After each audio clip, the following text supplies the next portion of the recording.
So నా గురించి ఇంత బాగా చెప్తారనుకుంటే ఇంకా చాలామంది పెద్దవాళ్ళని పిలిచేవాళ్ళని. అది లెక్క. ఇప్పుడు నిజంగా నాకు అవసరం లేదు.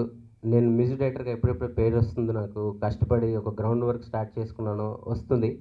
బట్ ఎందుకో ఎక్కడో జాబ్ సాటిస్ఫాక్షన్ లేదు, నాకు తగ్గ సినిమా నాకు పడట్లేదేమో అన్న ఒక చిన్న టెన్షన్ స్టార్ట్ అయింది ఒక 1 ఇయర్ నుంచి. సో అలాగే నాలాగే స్ట్రగుల్ అవుతున్న వాళ్ళు 10 ఏళ్ళ నుంచి ఇండస్ట్రీలో ఉండి నిజంగానే టాలెంట్ ఉండి స్ట్రగుల్ అవుతున్న వాళ్ళు చాలామంది నాకు కనపడుతున్నారు, తారసపడ్డారు నా ఫ్రెండ్స్ అందరూ. ఉదాహరణకు ఫణి. సో వీళ్ళందరికీ ఒక లీడ్ తీసుకొని నేను ఒక సినిమా చేస్తే తప్పేంటి, ఎవరెవరో బయట నుంచి సినిమాలు చేస్తున్నారు, మన ఇండస్ట్రీలోనే ఉన్నాం. సో మనం ఒక అడిగేస్తే ఎంతోమంది శ్రేయభిలాషులు ఉన్నారు, అందరూ నాకు సపోర్ట్ చేస్తారు, మీడియా వాళ్ళు కానీ అందరూ కూడా హెల్ప్ చేస్తారు. సో వాళ్ళందరూ సపోర్ట్ తీసుకునే ముందు స్వయం కృషిగా నాకంటూ నేను ఒక సినిమాని తయారు చేసుకున్న దాని ఎడిటింగ్ టేబుల్ మీద చూసి నిజంగానే మనం సినిమా తీసాము, బాగా తీసాము, ఎవరి దగ్గరికైనా వెళ్ళి గర్వంగా చెప్పుకోవచ్చు అనే ఫీలింగ్ వచ్చినప్పుడే మనం బయటికి వద్దాం అనుకున్నాం. సో ఇప్పుడు సినిమా అయిపోయింది, రికార్డింగ్ కూడా జరుగుతుంది. అద్భుతాలు సృష్టించింది ఇండస్ట్రీ, రికార్డులు తిరగరాస్తుందని నేను చెప్పలేను. బట్ నేను ఇప్పటివరకు నాకు ఒక సాటిస్ఫాక్షన్ కోసం ఏదైతే వెయిట్ చేస్తున్నానో అదైతే నాకున్న లిమిటేషన్స్లో నాకు వచ్చింది. సో అందుకే ఈరోజు ఆనందంగా మేము ప్రెస్ మీట్ పెట్టడం జరిగింది. సో ఈ సినిమా ద్వారా నేను నేను నేను చాలా లెక్కలేసుకొని సినిమాలు మ్యూజిక్ డైరెక్టర్లను కానీ అందరిని పెట్టుకుంటున్నారు. సో నేను అలా చేయకూడదు. నేను ఒక అటెంప్ట్ చేస్తున్నప్పుడు నిజంగానే సక్సెస్ ఎవరికి కావాలి, నిజంగానే దానికి అర్హులు ఎవరు ఉన్నారు అని చెప్పి ఆర్టిస్టుల నుంచి టెక్నీషియన్స్ నుంచి అందరిని అలాంటి వాళ్ళనే తీసుకోవడం జరిగింది ఈ సినిమాకి.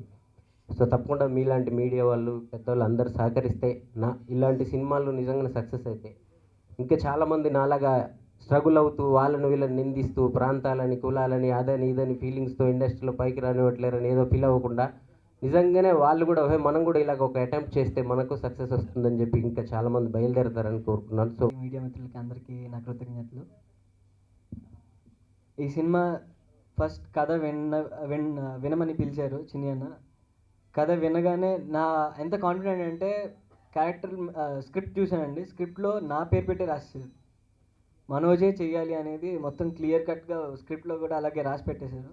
సో నా పేరుతో చూడడం అనేది కొంచెం హ్యాపీగా అనిపించింది. And at the same time ఈ సినిమాకి డైరెక్టర్ ఫస్ట్ టైం డైరెక్షన్ అనేసరికి భయపడ్డారు, వేరే అది ఇది చేద్దాం మనం, ఎందుకు నాకు డైరెక్షన్ అది అంటే, లేదన్నా ఇంత బాగా కథ రాసుకున్నప్పుడు మీరే డైరెక్షన్ చేయండి, వేరే వాళ్ళకి ఇస్తే మళ్ళీ వాళ్ళు ఎలా చేస్తారో ఏంటో తెలీదు, సో అందరం సపోర్టివ్గా ఉంటామని చెప్పి ఆయనను నమ్ముకుని ఆయనతో పాటు ఉన్న మోహన్ గారు కానీ వాళ్ళ రిలేటివ్స్ కానీ ఫ్రెండ్స్ కానీ అందరూ చిన్ని అన్న అంటే ఒక బ్రాండ్ లాగా క్రియేట్ చేసుకుని ఆయన అంటే కష్టపడి పైకి వచ్చారు. సో ఆయనను పట్టుకుని పైకి రావాలని ఆయన ఎంకరేజ్ చేశారు అందరినీ, వాళ్ళ తమ్ముడిని కానీ మహిన్ కానీ అందరూ.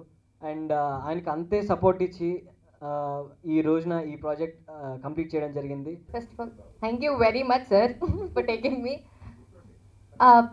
వర్క్ పరంగా చిన్ని సార్ ఎంత పర్ఫెక్టో, యాజ్ అ పర్సన్ అందరూ మాట్లాడే ఉంటారు ఇప్పటిదాకా, మీ అందరికీ తెలిసే ఉంటుంది. He's a perfect man, seriously చాలా మంచి ఆయన. అండ్ టీమ్ అసిస్టెంట్ డైరెక్టర్స్ అందరూ, లైక్ కెమెరా డిపార్ట్మెంట్, తర్వాత ప్రతి ఒక్కరు, మోహన్ గారు, ప్రొడ్యూసర్స్ అందరూ, every one were very sweet. And thank you very much for care and support నాకు ఇచ్చినందుకు. థ్యాంక్ యూ గారు ఫర్ గివింగ్ దిస్ ఆపర్చునిటీ.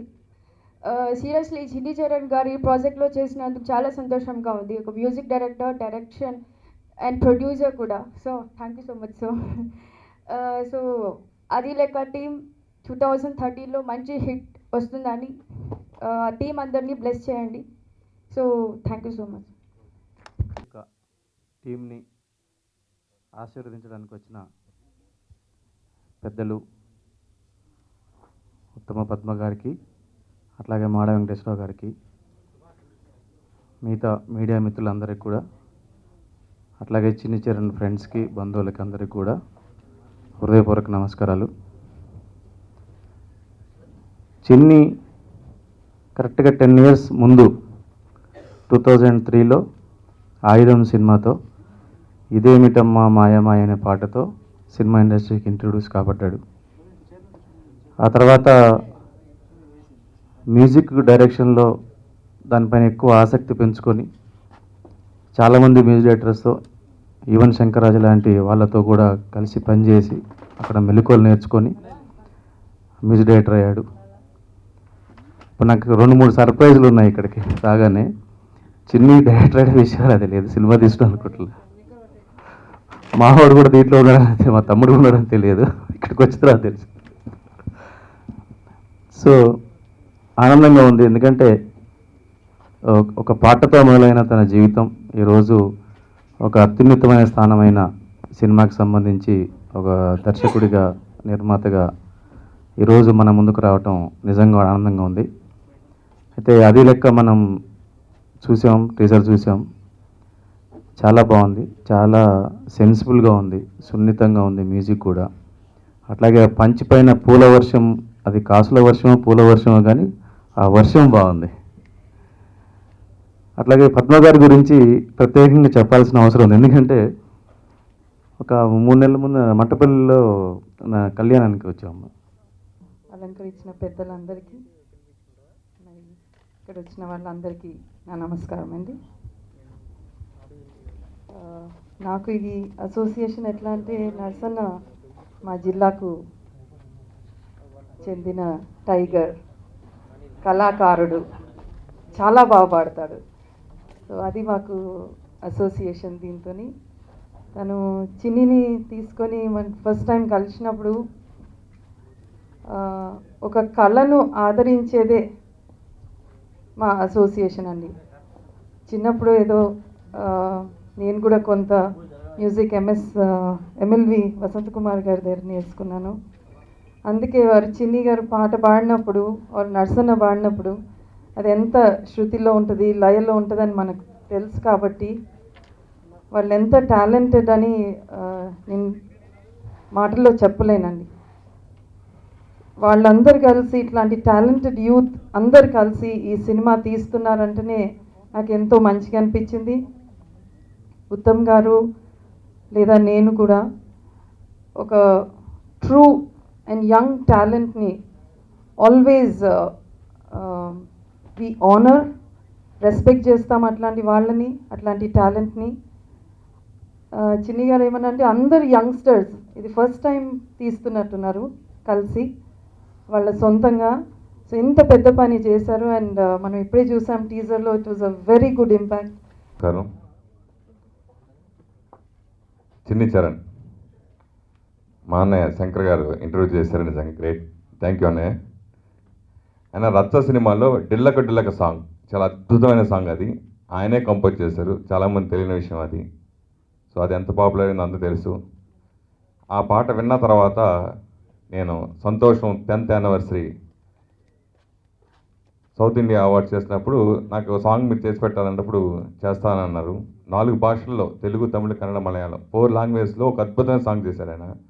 అది చాలా చాలా ఎప్పటికీ గుర్తుండిపోయే విధంగా అంత అద్భుతంగా ఆ పాట చేయడం జరిగింది. సో అతని టాలెంట్ ఏంటో అప్పుడు అతను ప్రూవ్ చేసుకున్నాడు నా దగ్గర. సో తర్వాత ప్రేమలో పడితే అనే సినిమా నేను కొన్న తర్వాత డబ్బింగ్ జరుగుతుంది, సెకండ్ హాఫ్లో సాంగ్ ఉంటే బాగుంటుంది అని రాత్రి 10 గంటలకి చెన్నై నుంచి ఫోన్ చేసి, చిన్ని దీంట్లో ఇది సిచ్యువేషను, ఈ సినిమా సబ్జెక్ట్ గురించి చెప్పి ఇది సిచ్యువేషన్, దీంట్లో సాంగ్ ఉంటే బాగుంటుంది, నువ్వు ఆయన చేసి పెట్టగలవా అని అడిగాను.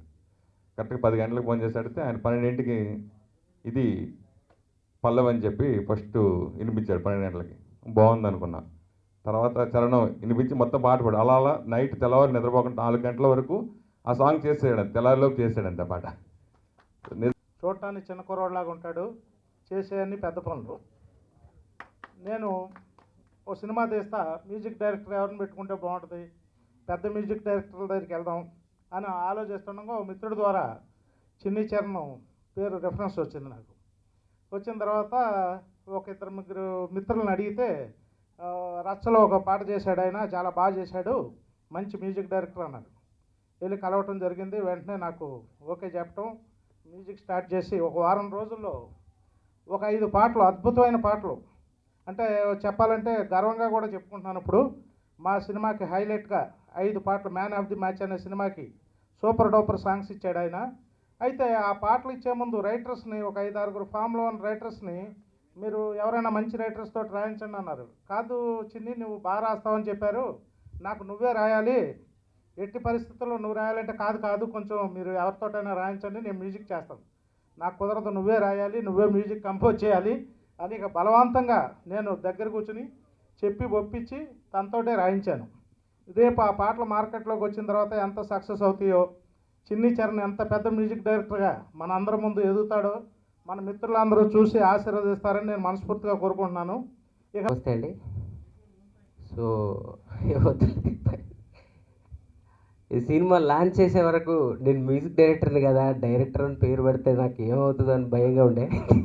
టెన్షన్గా అసలు అనౌన్స్ చేయలేదు సినిమా అయిపోయేంత వరకు.